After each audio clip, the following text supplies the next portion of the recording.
Ayan ang buhay ko sa Amerika.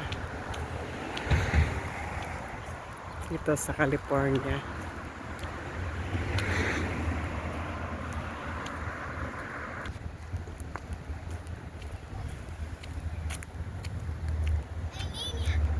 Dito ako malimit maglakad.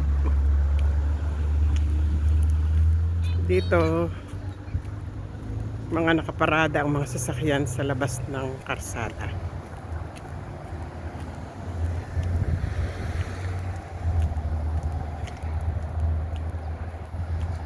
Ito ang lugar ng aming tinitirhan, mga palipalibot. Ayan. Para makita nyo ang ganda ng mga puno pag naglalagas.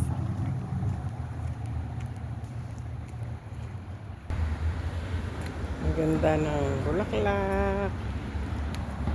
Ayan. Dito sa lugar na to, malimit ako napunta. Alam nyo kung bakit?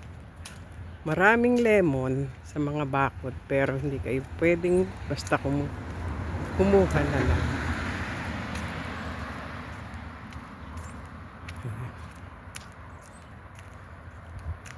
Ito dito.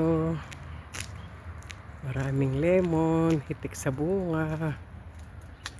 Kita nyo, kita nyo. Naisipan kong maglakad. Gusto kong ma-exercise. Ganda, oh.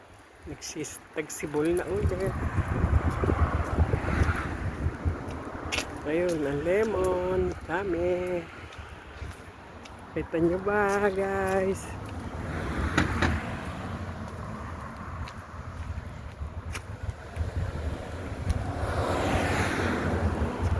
Ito pa isa na favorite kong puntahan. Ito, oh. Daming lemon. Lemon. Daming sasakyan.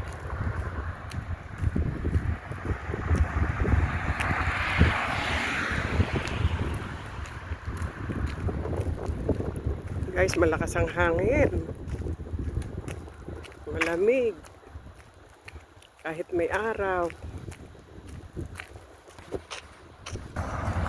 Yan, liliko na ako.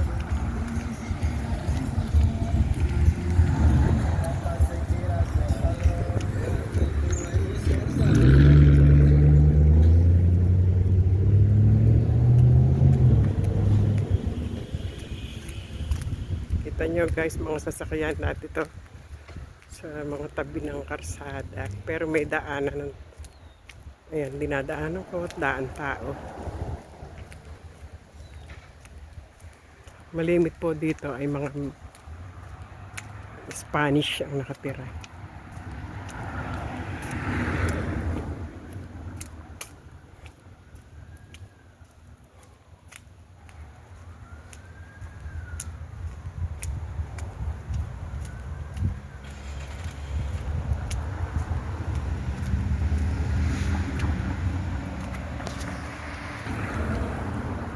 Ito ay puno ng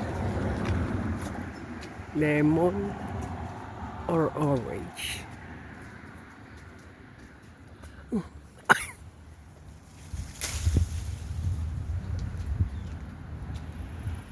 Ito, kalamansi yata.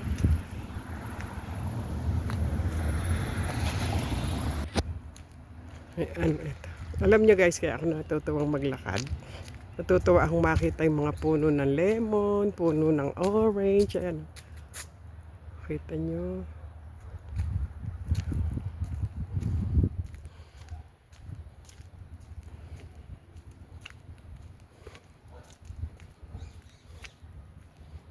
Sa atin, sa Pilipinas, ubos na yan. Dito, pag may tao, pwede kang manghingi, pwede kang bumili. Pero, wala ka laging madating tao, paano ka bibili? Paano ka hihingi? Yun guys, yan, ganyan dito. Yan, lemon tree and orange. Yes, I like that. May bulaklak dito akong nakita.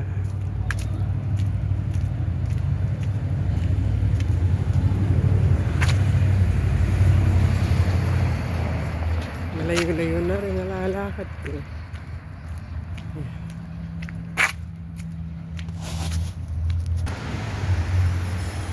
Ito na ako sa may 7-Eleven.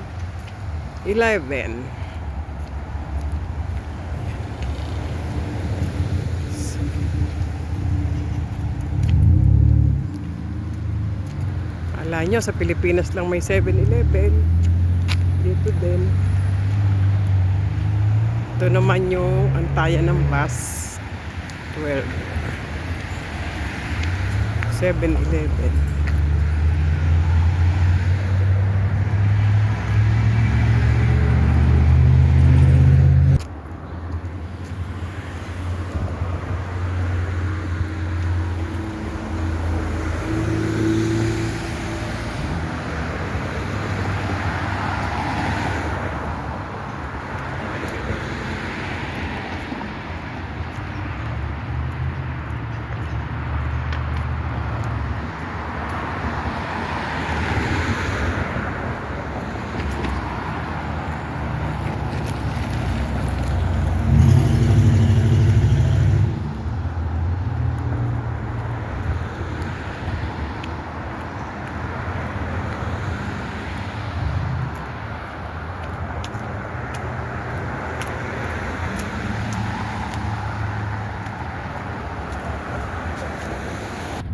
Guys, pauwi na ako.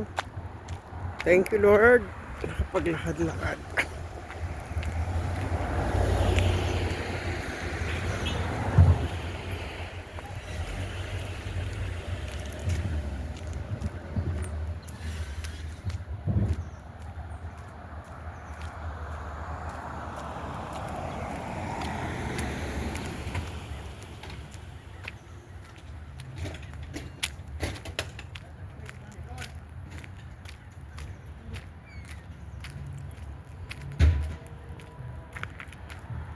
Lapit na ako sa amin. Umikot lang ako. Yan, dito na ulit, guys.